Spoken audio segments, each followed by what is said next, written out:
us around. Okay.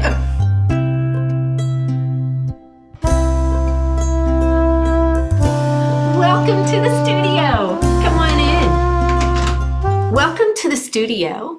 If you like working with colorful yarn and you like nature and you like learning new things, then you are in the right place. That's right. We are Color Me Happy Fiber Arts, and I'm Linda. And I'm Michelle. Welcome to our monthly show. Yes. So, what are you excited about today, Linda? Well, I'm excited because we're doing a new dye class today. So that's very exciting, and you are going to get to experience it because Michelle is going to video the various parts of the class, and we're going to make a little video about it, and it'll be on here and probably as a short video also. On its own. On our YouTube channel.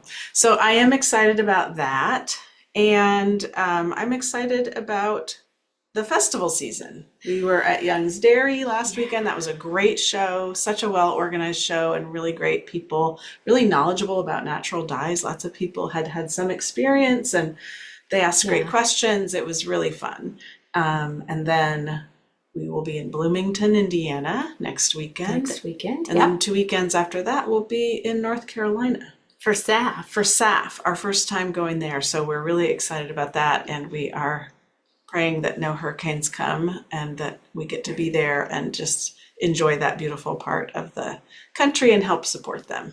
Yeah. Yeah. I'm so excited to be able to get to go and be back there. I have family near there. Right. And so it's fun to be in North Carolina. Yeah. Your cousin's going to come help us, yes, right? We're gonna Allison. have a booth buddy. That's right. It'll be a girls' weekend. Yeah. And we'll have Allison there helping. Fun. And she's a prolific crocheter. She loves to make animals and baby blankets and all kinds of things. She can teach me more about crocheting. Yeah. Fun. Yeah. What are you excited about? Well, you took all my things, I think. Oh, sorry. I could have been excited about something else. Well, I can show them. Yes. This is our Foraging goldenrod. So that's the class. That's the class we're product. About to do. Mm-hmm.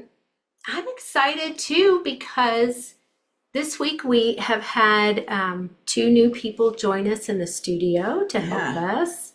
So in addition to our yarn fairy, Sarah, and we have Ainsley occasionally on the weekends. She's a busy high school student. Right. Now we have Nellie and Kim who have joined us. So this week we cranked out a lot of dyeing. I don't know if you saw that in the kitchen. I did. Replenished our DK tweed. Mm-hmm. So many people at Young's for fall. Dairy loved that. And so we had to replenish that. And we made a whole bunch of new kits. And so that was fun putting some kits together. That was one bit of interesting feedback. We had multiple people at Young's ask us for DK minis for color work, for the doodle kits and things like that. And we thought that's such a great idea. We really hadn't done that before, but we are now, at least we haven't talked about this. So who knows what we'll do. Whether we'll have them online. We'll have them at festivals first. And then I guess we'll decide if we have enough to put them online also. But some different palettes in merino, cashmere, nylon, superwash, DK, ideal for sort of doodle palettes or doodle kits or whatever kind of color work you want to do. Yeah. The first one we did through texting. We have a fall palette we're going to do. Right. And then we have a holiday one. And we'll start there and then we'll see. Yeah. See what else seems like it would be a good idea. Yeah. So if you have ideas about DK mini skein color palettes you would love to see. I actually went on Ravelry to see what doodles were the most popular, and I couldn't really make heads or tails of that. So there's so many different ones. I think the Space Aliens one has the most projects or something. And so I don't know, but if you have strong passion about which doodle palette you would love to see, please let us know in the comments. Yeah, that sounds good. Yeah. All right. Well, you have a finished object sitting there. So this is something to be excited about too. Yeah, I was going to say, this is something I am excited about, and it's a finished object. Well, I didn't weave in the ends yet, and That's okay. You don't have to tell anyone that. well, Only I would know. when I put it on and you see the strings coming out, you're gonna know. But Okay. I don't think you'll see the strings. Here is my finished object. Oh, there is a string right in front too. Is it? Oh my gosh. Okay. There you So go. this is the covered bridge beanie Yay! with my strings and all. And we are so excited because this was designed specifically for us. Tilt your head down so everybody can see. Oh, not that far down. Okay. There you go. All right. It's got leaves on the top. It's got leaves. It's got a cute little covered bridge. And the little windows look like hearts. They do. Aren't they so cute? They are super cute. I just love that. So this was designed for us by Stephanie at Rosie Posey Knit Co. And she is an Indiana designer. Right. Go on Ravelry, like the pattern if you like it. That'll help her. Yep. And this is made with our new Cormo Suri blend. It's our Back Home Again line. Mm-hmm. And this is 80% Cormo, 20% Suri. So it keeps the Cormo squishy memory factor. Elasticity, Yeah. And adds a little bit more of a soft silkiness with the it's Suri. really, really nice. It's so Yeah. soft. And the It's Suri fun. will add a little even extra degree of insulation. It'll be, Oh yeah, it's a Suri sport is- weight, Right. but it will be really warm, more like, think of a worsted weight hat being really warm. It'll be quite warm because of the Suri. Yeah. And then look at this. So Kim made us some pom-poms that we could put on.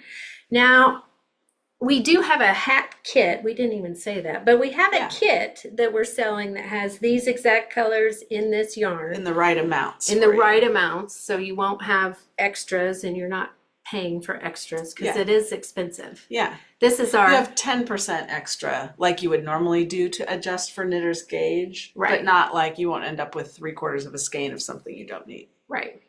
And we weren't sure if people would want a pom-pom or not, and Or even how much yarn it would take to make one. Right. I knew it would be a lot. until we made one. This is like 13 to 15 grams of yarn. So that's Right. almost a quarter of a skein because these are 70 to 80 grams. Right. So, and the reason they're so expensive is that we buy the fiber We buy from the the farmers. Yeah, we buy the fleeces first Right. from our local farmers. And then we pay to have them milled into yarn Mm-hmm. by a local mill. Mill. She's in Ohio, about Yeah. an hour and a half, 2 hours away.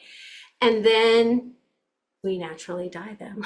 Right. So So- there are 3 small businesses Yeah, that all you're having some profit on their... for, because we have 2 different farmers. Right, 2 That was- different farmers, right. Yeah. So all of that farm to skein, it is why farm to skein yarns are a little more expensive because Yeah. there are real people raising the sheep and raising the alpaca and running the mills, and we need that. Yeah. So all that to say, if you want a pom-pom, we will sell these separately so that they are available if you Right. would like them. But that was fun. And this was a finished object that I started right before we went to Young's. Mm-hmm. And Just in time. It just got released 2 days ago. right. Yeah. So Well, that's fun. yeah. So that is fun. Okay. That's my only finished object, I think. I can't really count any finished objects, so I'm really scraping the bottom of the barrel here. Uh-huh.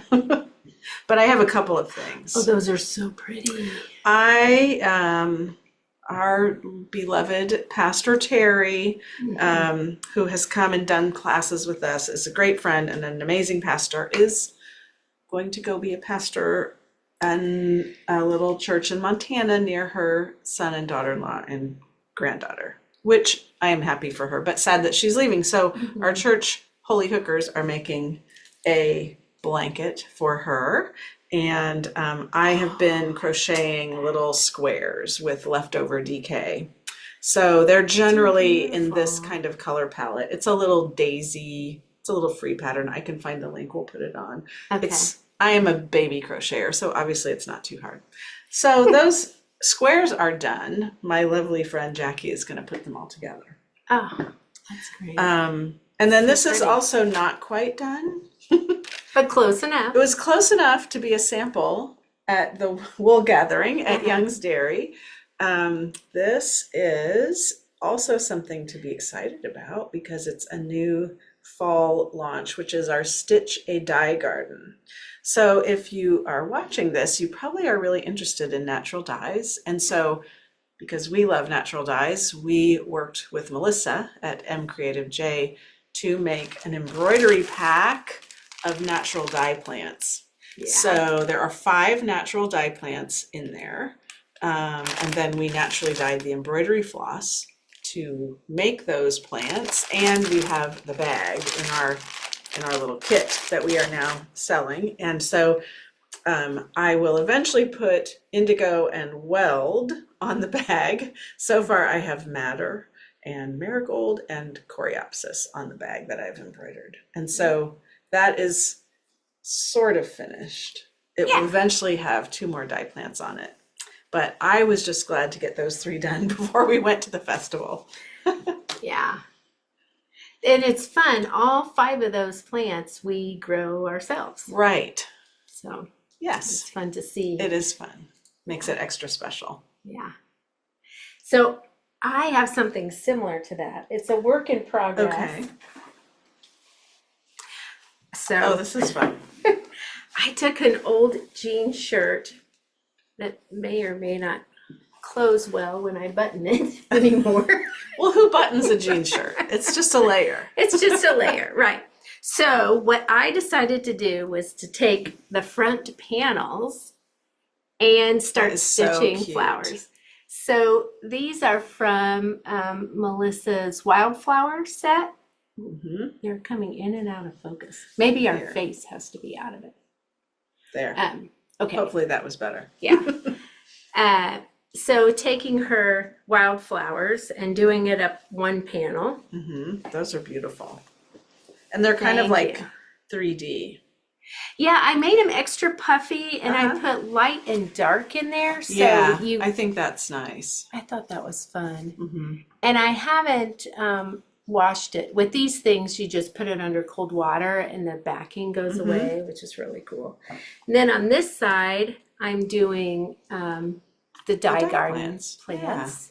So madder. And then I thought I would take her insect.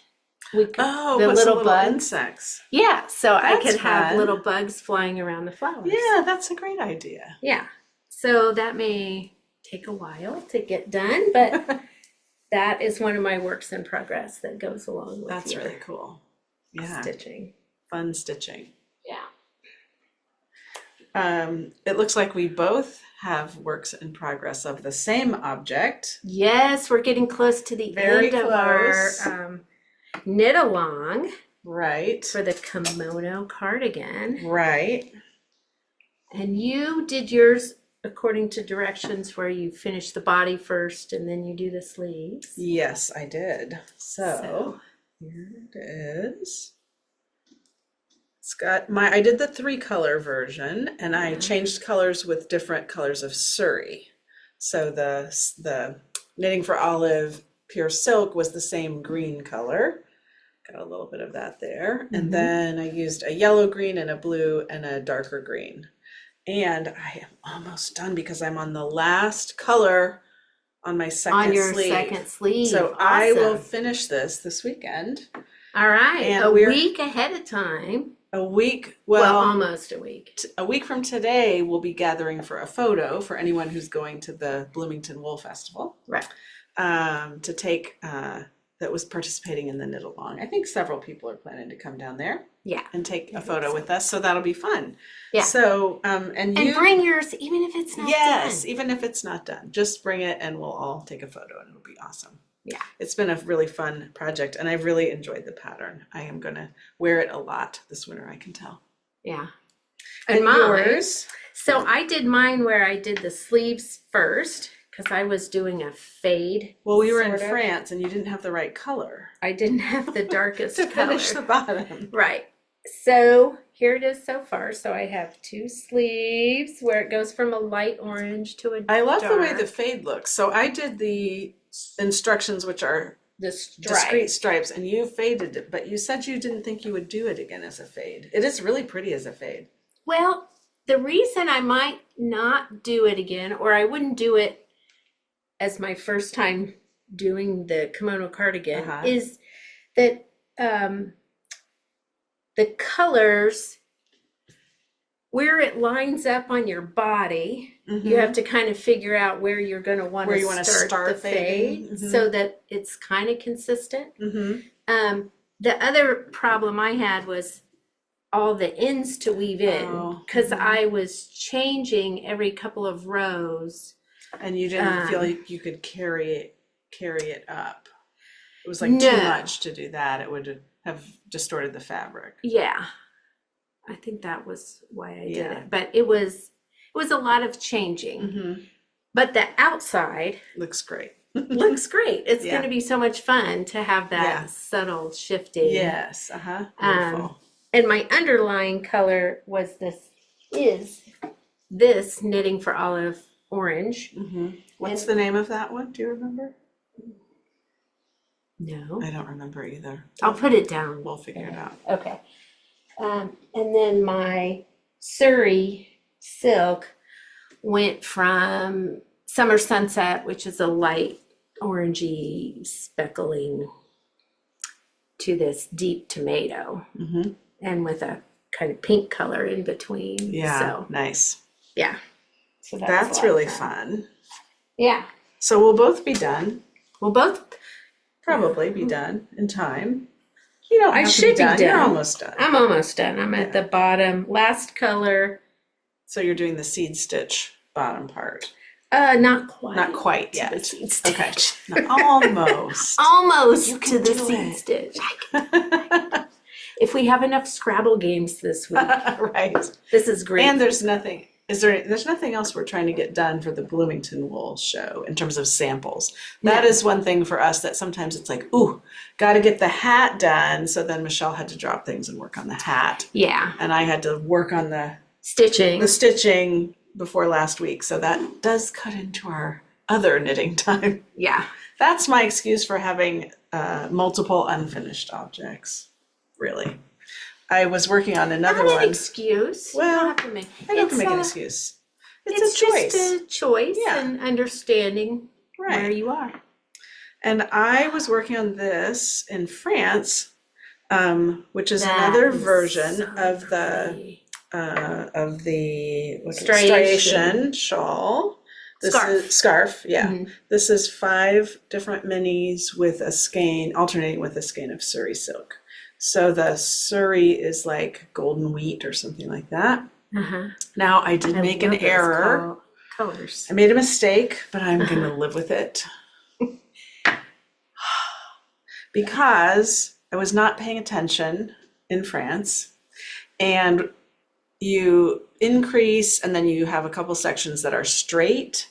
And then you decrease. And I did not pay attention to the decrease instructions. And I decreased every other row instead of every 4th row. So it decreases too fast.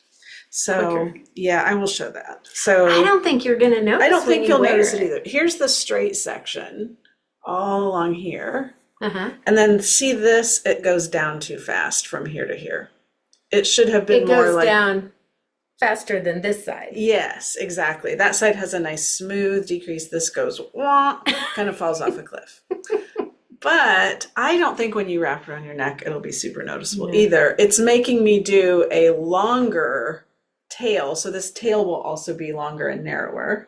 Yeah. It's like a platypus. Yeah, it is like some kind of fish. Yeah. But I love the colors. And I thought about ripping it back, and I was like, I do not have the heart to rip it back. When it's all wrapped around your neck. No, it's not going to matter. I don't know. and it makes it my own little unique thing. That's right. It's a design element. So it's almost done. The little tail has to be finished. That's great. It was my like do at work project because it's garter stitch. But then I found out my friend at work was having a baby shower in about 2 weeks, and I was like, ah. Oh no. So I guess it's about 3 weeks. Anyway, I had wanted to make her a baby blanket. So that's my work project now, because I can hide it in my office and work while I'm on Zoom calls and she doesn't see it. Yeah. That's good. Show us that. So that is so cute. the Tumbling Triangles baby blanket. Yeah. That is a pattern that I designed. I have made probably 8 or 9 of these now. It makes a square blanket, like with a stroller blanket, for a stroller or a car seat. So it's not super large. It's 2 skeins of DK. It has a little bobble edging, and it allows you to kind of play with color in a fun way. Of course, I'm in between here. You're in the middle of a row. But hold that corner. So first you knit this big triangle. That is done in our fresh indigo sort of speckle that I did. Yeah, that's so fun. I love that. This actually comes from the mitered dishcloth pattern. It's a free pattern, very old pattern. So if you've ever made one of these, it's just a bigger version with a special border added on. And we can show a picture of a finished one that has the border on it. Yeah. But then you turn the corner and you stripe add the second color as stripes. And then the last quarter of the triangle will be solid green. So the second color becomes the solid, and then you use that second color to make the bobble border around. So I am making good progress on that. And we tried this in our Fresh Indigo class, and it worked great. We tied off sections of the skein of DK, and it made a nice speckle. We thought we might make more of that this fall before it gets too cold for the indigo, and it looks like white caps, so we thought we might call it white caps. So if you're interested in that will post when we get that on the website. It'll be a while, but we may have some of that. I love how it knits up. Yeah. It does look like white caps or like little waves or tiny clouds. Yeah, in the sky. And I love the lime green with it. Yeah. Isn't that fun? The little baby boy in the nursery is light blue and kind of a sagey green, but this was close. So and this is, I think, our spring green. Yeah, it is spring. So pretty. Yeah. Fun. So that is my other work in progress. I have to make one observation. Okay. I don't think I've ever seen you with so many works in progress. I know. It's a little hard for me. I like to get things done. It is challenging my inner sense of order. Yeah, you usually have like one or two. I'm telling myself it's okay. It is okay. I have made choices about like, oh, I really need to do this. I'm going to put this aside. So I feel good about it. Yeah. It is atypical. That's a good observation. Yeah. Usually I have 1 or 2 things that I'm working on. Yeah. And I have the pile. Right. Right. So it's fun. I only have this right now. And I'm the one that's like, doing everything. Yeah. I mean, I do have a couple of works in progress that are not being worked on. So they're almost UFOs, but they'll come back. Not yet. They haven't gone out of the galaxy just yet. No, they are still sitting next to the couch. Oh, okay. In my little knitting nest and spinning nest and stitching nest. I have something like that too, that I fear is going to become a UFO. Oh, okay. Yeah. But that's okay. Yeah. There's always a time. Let it be free. It might come back. It might come back. Set it free. That's right. Meant to be. If it loves you, it'll come back. That's right. Okay. Well, that's probably a great place to end today's show. The dye pots you're going to see in another video here with our class today. That's right. And you'll see the dye garden too, because we're going to forage goldenrod out in the field, and then we're going to get some marigolds from the dye garden. So you'll see how the dye garden is doing here at the end of September in Indiana, which is excellent. Yeah. Yeah.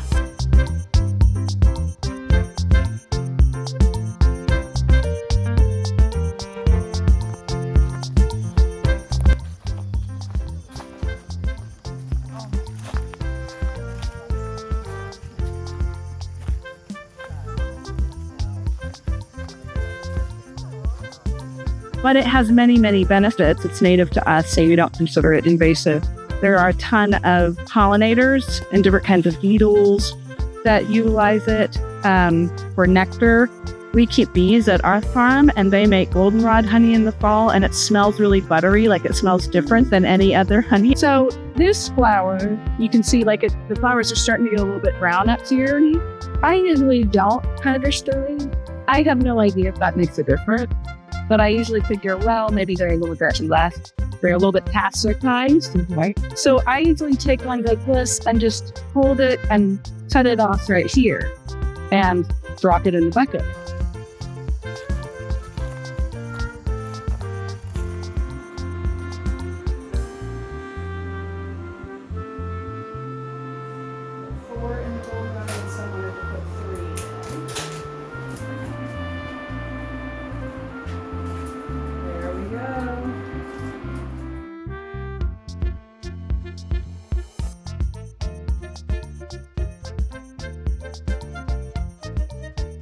That has them, so just at the base, you can pinch them off or cut them off. Each person probably, if you're doing one mini skein, I mean 3 marigolds are enough. You don't need very many, yeah. Okay. But get however many you want. I love that smell.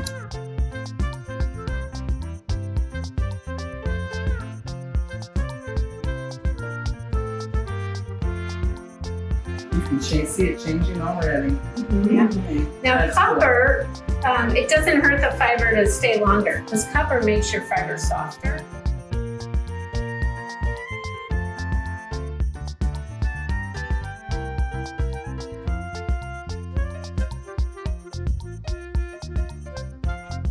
Great. Well, thanks for joining us today.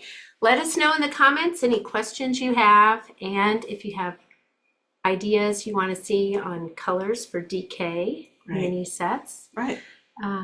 Yeah. And we hope you're having a great entry into fall wherever you are, getting out and enjoying the slightly cooler temps and all the fun fiber crafting that seems to stimulate. So I hope you're having a good start of your fall. Right. Or if you're in the southern hemisphere. Yes. Spring. Spring. Right. Yeah. All right. Well, remember to create, connect, and celebrate community, and we will see you next month. Bye. Bye.